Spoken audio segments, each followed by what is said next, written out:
Comme on dit, les goûts et les couleurs, hein, ça se discute pas.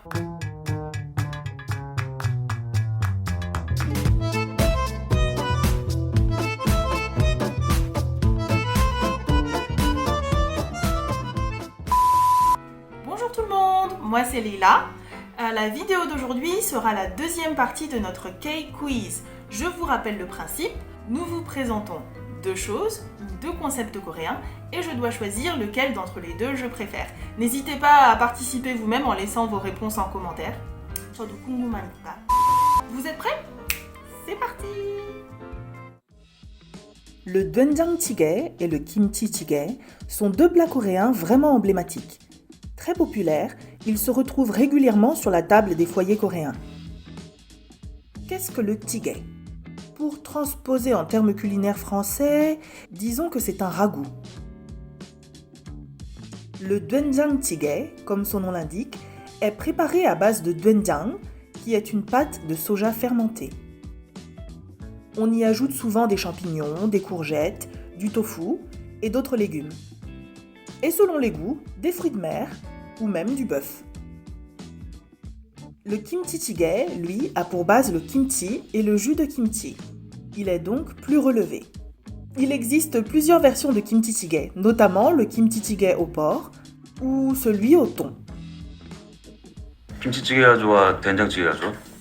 아, 이거 좀 어려운데? 저는 기분에 따라 둘 사이에 왔다 갔다 하는데 지금 이 순간 기준으로는 김치찌개예요.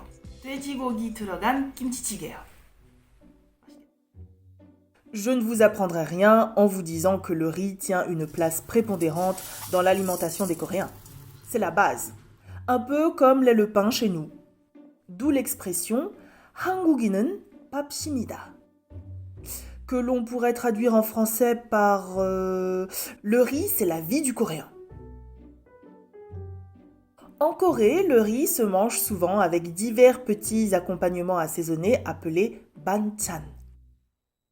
Il peut aussi être consommé froid, sur le pouce, enroulé d'algues séchées. C'est le kimbap. On le retrouve aussi parfois dans du bouillon. C'est ce qu'on appelle le kukbap. Et il est aussi servi aux malades sous forme de bouillie. Ce qui présente pour le patient l'avantage d'être d'une part facile à mâcher et d'autre part facile à digérer. Cette bouillie de riz est appelée juk. Enfin, vous l'aurez compris, en Corée, le riz est partout. Mais, il n'y a pas que le riz. Les nouilles sont aussi très appréciées au pays du matin calme, qui est d'ailleurs le premier consommateur mondial de nouilles instantanées. En Corée, les nouilles sont consommées chaudes ou même froides et assaisonnées de diverses manières. Et alors, parfois, le choix d'un menu ou d'un restaurant peut s'avérer source de tension. Car il y a d'un côté les papa, autrement dit les partisans du riz, et de l'autre côté les myeonpa, ceux qui préfèrent les nouilles. Et vous êtes plutôt pap ou plutôt myeon? 저는 무조건 밥. 저는 파파예요. 네. Traditionnellement produit à partir de riz, de blé ou d'orge, le soju est une boisson alcoolisée coréenne, claire, sans couleur et d'un goût relativement neutre, bien que l'on puisse noter certaines nuances selon les variétés. Son taux d'alcool se situe généralement autour de 20%. Bon, pour la bière, je pense que vous n'avez pas besoin d'un exposé. La bière, c'est la bière, quoi. Mais ce qui est drôle, c'est qu'en Corée, il est fréquent de boire le soju et la bière mélangée. C'est ce qu'on appelle le somek. Mot composé du so de soju et du mek de mekju qui signifie bière. Le somek, c'est un grand classique des soirées coréennes bien arrosées. Mais bon, après, c'est comme tout, il y en a qui préfèrent toujours l'un ou l'autre. Alors, soju ou mekju? 막걸리.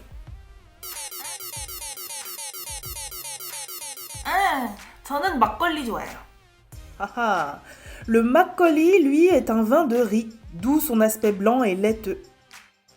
Son taux d'alcool ne dépasse généralement pas les 10%. Malgré sa légère amertume, c'est un breuvage au goût subtil, plein de nuances douces et sucrées.